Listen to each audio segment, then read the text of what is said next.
Thank you, Kelsey, and I'd like to thank everyone for joining us today. It's a pleasure to be here.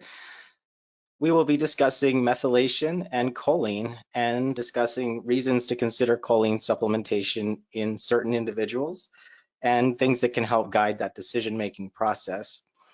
Before we begin, just a quick disclosure.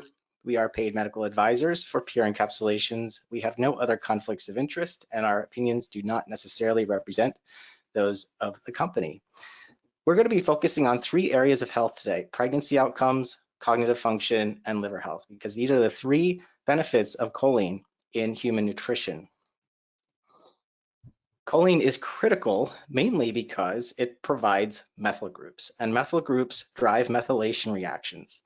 For those of you who are not familiar with methylation, this is a process in which a methyl group, which is a carbon atom with 3 hydrogen atoms attached to it, is attached to a molecule.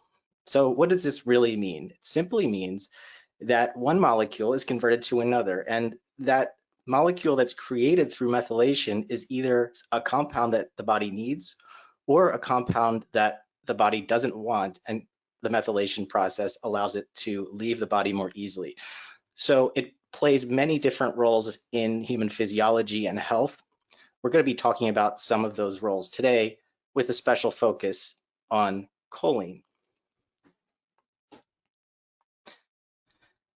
So the importance of methylation is widespread throughout the body and even within the cell. And here you can see that there are several different roles that methylation plays inside of a cell. First of all, it plays a role in the building blocks of cell membranes. And the building block that we're talking about is phosphatidylcholine. And that is the major endogenous form of choline, which is the nutrient we'll be elaborating on today. Another area in which methylation is essential is the formation of certain neurotransmitters. And one example is acetylcholine. Another example would be serotonin. Dopamine, of course, is a neurotransmitter that relies on methylation. And neurotransmitters are molecules that allow neuronal cells to communicate with one another. And that communication allows for brain function. It also drives a lot of basic physiological functions. DNA synthesis is a major area in which methyl group exchange is essential. Whenever we're making new DNA, whenever cells are dividing, new DNA needs to be made, and the formation of certain DNA building blocks depends on the methylation process. Last but not least, epigenetic programming depends heavily on methyl group availability so that histones can be modified, chromatin can be modified, and that drives the expression of certain genes and the silencing of other genes. That physiological role ranges from epigenetic programming in the developing fetus all the way through adulthood, and maintaining good health through adulthood in part depends on epigenetic programming, which starts in utero. So I'm going to turn it over to Denise, and we'll talk about the methylation pathway. All right, good morning, good afternoon, everyone. Afternoon over there. So I'm going to walk you through this simplified version of the methylation pathway. This is also known as the 1-carbon metabolic pathway or the folate homocysteine metabolic pathway. It all means the same thing. And we can see at the top, we've got MTHFDI, so sitting under the title of methylation pathway. So that particular gene is really important for converting tetrahydrofolate, shown as THF, to 5,10-methylene tetrahydrofolate. And 5,10-methylene is a really important form of folate, sometimes forgotten. We tend to talk a lot about the 5-methyl. That form of folate there is really important because Kelly was just mentioning about DNA synthesis and the formation of nucleotides, those DNA bases that are needed for cell replication, DNA replication and DNA repair throughout the body. So 5,10-methylene is the form of folate that donates a methyl group onto uracil to make thiamine. So thiamine is one of those 4 bases of DNA. So really, really important for the DNA synthesis side of things.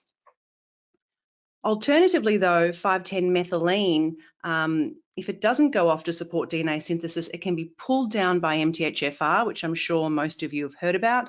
And then MTHFR converts it to the 5-methyl tetrahydrofolate shown there. And you can see that methyl group That methyl group from 5-methyl tetrahydrofolate is then added to homocysteine, and that is done with the enzymes methionine synthase reductase. You can see those there. B12 is the cofactor. So the methyl group with that enzyme complex in B12 is added to homocysteine, and that makes methionine. So 5-methyl tetrahydrofolate really supports the methylation side of the pathway. And methionine then, which is an important amino acid, essential for protein synthesis throughout the body, but also it can make SAMe or S-adenosylmethionine, and this is the universal methyl donor throughout the body. So when Kelly was talking about all those methylation reactions that are happening when we're breaking down and balancing neurotransmitters, hormones, making energy, helping us sort of neutralize and get rid of heavy metals, that all comes from that methyl donor SAMe. And one of the important enzymes that uses a methyl group to make choline is PEMT. So PEMT is a methyltransferase, and it is the gene that actually, or the enzyme that helps make phosphatidylcholine, and we'll talk about that as we go through the talk. You can go to the next slide, please, Kelly. So here you can see the chemical structure or the molecular structure of choline, and you can clearly see why it is a methyl donor. So we know that folate is a methyl donor. Folate can pick up these methyl groups and pass them around the pathway. It can help with DNA synthesis, homocysteine metabolism, but choline also contains these methyl groups, and it can be a methyl donor as well. And studies actually show that when people are low in folate, they actually turn to choline as a methyl donor. So it's very important and something that should be considered. And you can move on. So choline is really important for fetal development. We know that it supports neural tube development. And actually, it's very important because, like folate, it's needed for that DNA synthesis. So when you're thinking about a single cell, you've got a fertilized egg that comes together that needs to replicate into billions of cells to make a baby. We need, obviously, all of those DNA bases for all that DNA replication and for those cells to grow. In addition, it's not just about sort of the development and the cell growth. We know that choline is really important for supplying these methyl groups. And when we think about the epigenome, so when we talk about epigenome, we're talking about things that sit on top of the DNA or on top of the genome. Epi actually means on top of in Greek. So we have these sort of marks, these epigenetic marks that sit on top of the DNA. And methylation is by far the one that we know the most about. There's also acetylation and other things, but we know the most about methylation. And methylation sitting on top of the DNA is really critical for gene expression, so turning those genes off and on. So as the baby is developing, as these cells are replicating, it's not just about the DNA. We need to ensure we've got adequate methyl groups for all of that DNA within all of those cells so that the cells know how to behave and what genes should be turned off and on. And next one. And in addition to fetal development, choline is really important for brain health as well as development of the fetal brain, but the adult brain as well. And that's because choline, particularly phosphatidylcholine, is important for the synthesis of sphingomyelin, but also the production of acetylcholine, which Kelly mentioned at the beginning of the talk.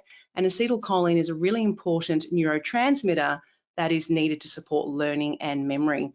And just a little side note here, from my clinical observation, what I see with my patients is when I do give choline, some of them do actually report sort of benefits with cognition. So they might notice the change. They might have less brain fog or a bit more clarity. So that is something that has been reported by some of my patients. And moving on, thank you. And so, it's pretty obvious when we talk about these things, the importance of fetal development in the brain. It's no surprise that higher maternal choline is really a benefit to offspring. And I'll hand it over to Kelly. He's put these research papers together. He may want to say a little bit more on this slide. Thanks, Denise. So maternal choline intake has been well studied with respect to what happens with the fetus, the infant, and after birth, up to several years after the child is born.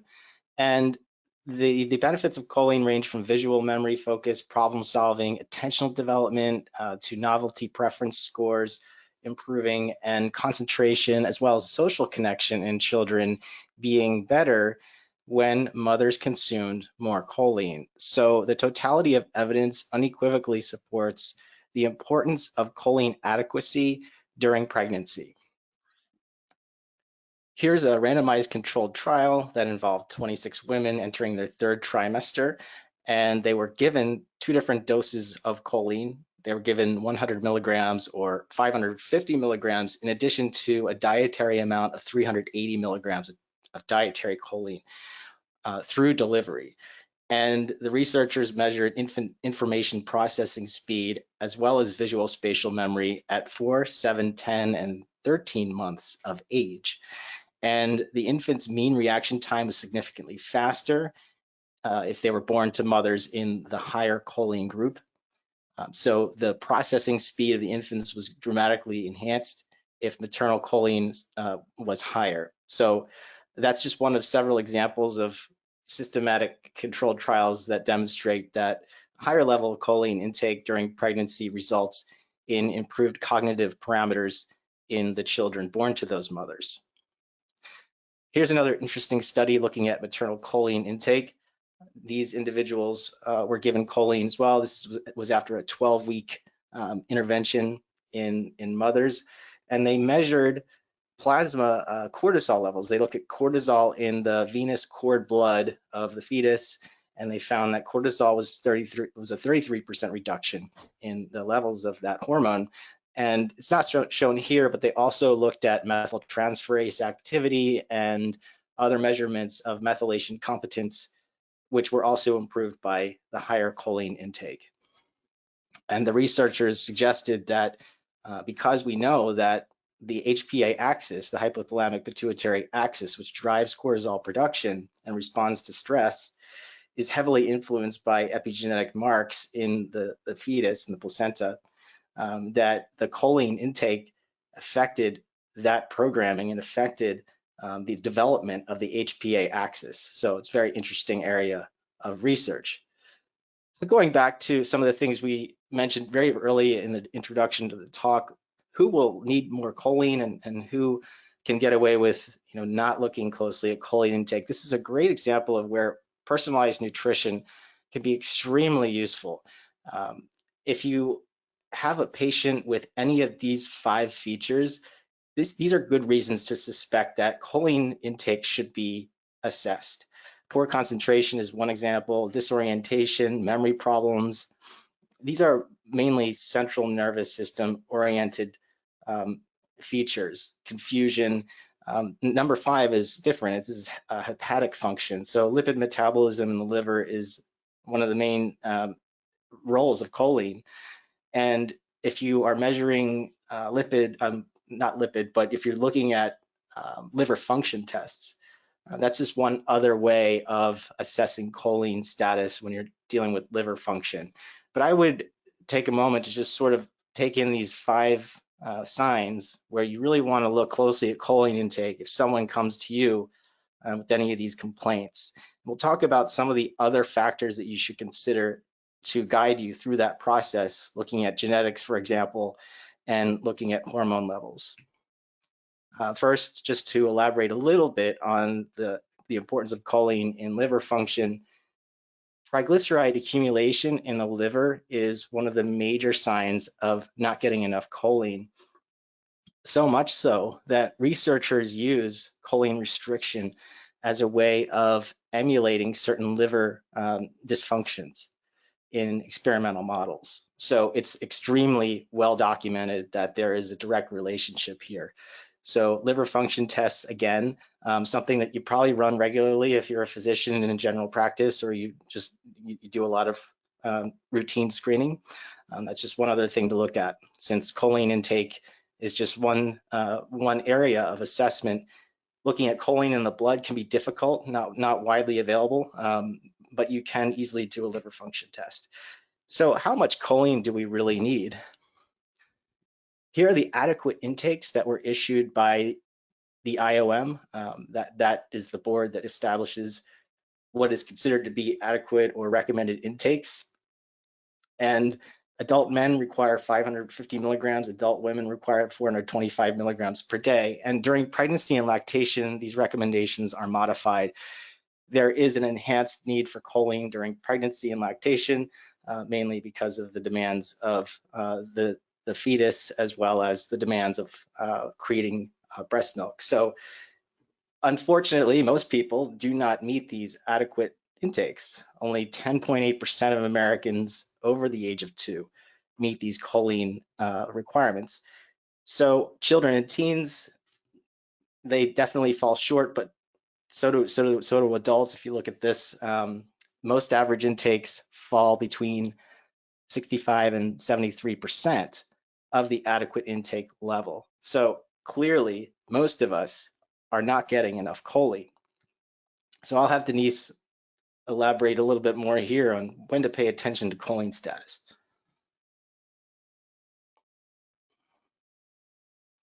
Sorry, I've just taken the mute off. Yeah, as you can see here, obviously in pregnancy, and this is an area that we've worked in, looking at some of the SNPs that we're going to talk about. So definitely want to consider choline with the mother's diet. And it's often something that is forgotten. We talk a lot about folate, but choline is really important too, particularly vegetarians and vegans, because choline does come from animal products. So these people are more at risk for being low and having suboptimal levels. Definitely postmenopausal women, and we will talk about this, and that is because these women have lower estrogen, and actually men as well. So that is because estrogen is actually part of the process to sort of turn on PEMT, which we'll talk about, to make phosphatidylcholine. So if someone's lower in estrogen, they're likely to make less of that endogenous phosphatidylcholine. And really anyone who's looking for support in relation to brain health, liver function, and overall health. So when I am working with my patients, I talk to them about diet because, as Kelly said, it's actually quite hard to test. I do a lot of testing, but choline is one of those things that it's difficult to test that. So I talk to people about their diet. I talk to them about digestion. We know that so many of our patients have got digestive disorders. And then along with that, looking at their symptoms and then looking at the SNPs that we're going to talk about. So moving in to the exciting stuff for me, the genetics. So this actually is a great paper. If you love the genetics like I do, this is a good paper where it brings together a lot of information about particular genes and SNPs that have been linked with choline requirements. And what is clear from this paper is that there is strong evidence showing that some common genetic variations or SNPs can impact on folate and choline, and these people are more likely to require increased choline in their diet, or if they're not getting it from their diet, we need to consider supplementation. So I mentioned at the beginning this MTHFD1. This is one of the genes that has been mentioned in the paper, also something that I have researched myself. And we can go on to the next slide. So MTHFD1 is Methylenetetrahydrofolate Dehydrogenase, and you can see the RS number there for the particular SNP we're talking about. And I would take note of that particular RS number because there are a few SNPs in MTHFD1, but this is the one that has the robust and reliable evidence. So there's only one particular SNP in MTHFD1 that really seems to have an impact on the enzyme and links with choline. And from work that I've done, was shown to be associated with pregnancy complications, particularly fetal growth. So you want to be looking for this RS number. It's actually MTHFD1 1958, and it's a G to an A change. So if someone has that AA genotype or has inherited the A allele, that is associated with reduced enzyme function. And animal studies have actually shown that this can be associated with up to a 50% decrease in folate synthesis and disrupt folate metabolism. So it's definitely one of the ones that I look out for with my patients. And as I said, something that we started testing 15 years ago in our pregnancy cohorts. And we can move on. The other one, and this is pretty new, I only learnt about PEMT, I would say less than 5 years ago. And it's really only been the last few years that I have been really looking at this with my patients. So PEMT, again, this is the SNP. Remember that, we have lots of genetic variations, but not all of them have evidence. This is the one, the RS7946, that has the really good evidence. And what we know is that this particular SNP is associated with a reduction in enzyme activity by about 30 to 40%. And that's decent. It's not like MTHFR where we sort of say, well, it could be up to possibly a 70% reduction. However, even though it's not as significant in this sort of percentage change as it is with MTHFR, there really is a strong association with choline. And when we look at this SNP and the research, we see that these people do have an increased dietary requirement for choline. And this is because there's been a number of intervention studies and some randomized controlled trials. Kelly was actually talking about some of them with liver function, and people that have genetic variations within PEMT and MTHFD1, they actually start to have this liver dysfunction earlier when they're low in choline. So that tells us that these people need more choline, and there's also that association with estrogen, as we mentioned. So what PEMT does is it converts phosphatidylethanolamine into phosphatidylcholine. So the actual enzyme is phosphatidylethanolamine methyltransferase. So it uses a methyl group. It puts that onto ethanolamine to form phosphatidylcholine. And this is absolutely essential for our cell membranes. But also it's not just about these cell membranes. That choline can be used in the body as a methyl donor. And some studies suggest that when we're low in folate, we actually turn to choline as a methyl donor. And in some cases, the phosphatidylcholine will be taken out of the cell membranes. And we definitely don't want that to happen because that will lead to cell damage. So we want to make sure our patients have adequate folate and adequate choline to support methylation throughout the body. And the next one. So I touched on it before. There is this link with estrogen and choline, and that's because of this link with PEMT. So estrogen is actually required to turn on PEMT, and you can see in the diagram here, we've got estrogen. It is binding to that receptor and then binding to the gene promoter, and that is essential for turning on the gene, so for starting that transcription. So estrogen is involved in regulating PEMT, and if someone is low in estrogen, they're not going to be turning on that PEMT enzyme and they're not going to be making as much of that phosphatidylcholine.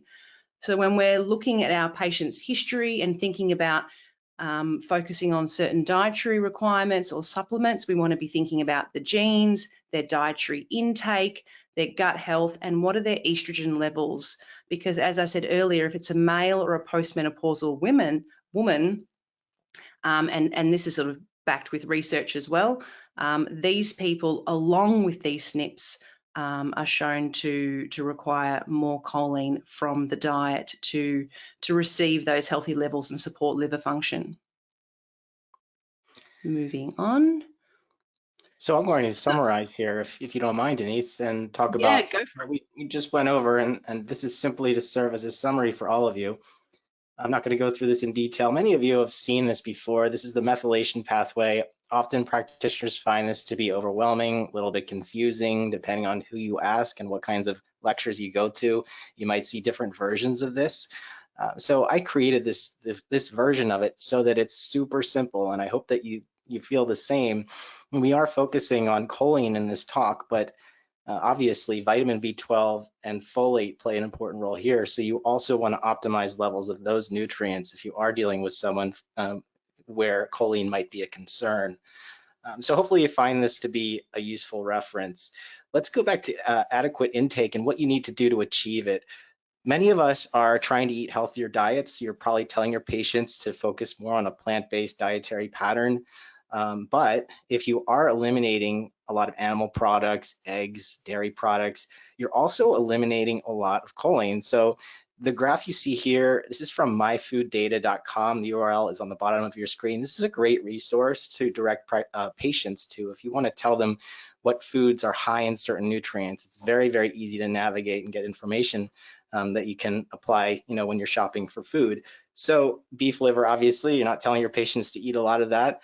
If you are reducing animal product intake, make sure that you're recommending consumption of other alternatives like nuts and legumes, beans, cruciferous vegetables. They're just a few examples. Fish is a good source of choline if they are on a diet that is limiting some of those foods. Supplements containing choline are very heterogeneous on the market, not only in the dosage that you'll see, but you'll also find different forms of choline, which are summarized here. There are 4 common forms of choline. There's choline bitartrate, which is very commonly found in supplements. Also, you find phosphatidylcholine. CDB choline is mainly geared towards cognitive support. There are some good clinical trials on that. Alpha GPC, glycerophosphatidylcholine, this is a choline precursor that also has some brain health benefits that have been specifically demonstrated in human trials.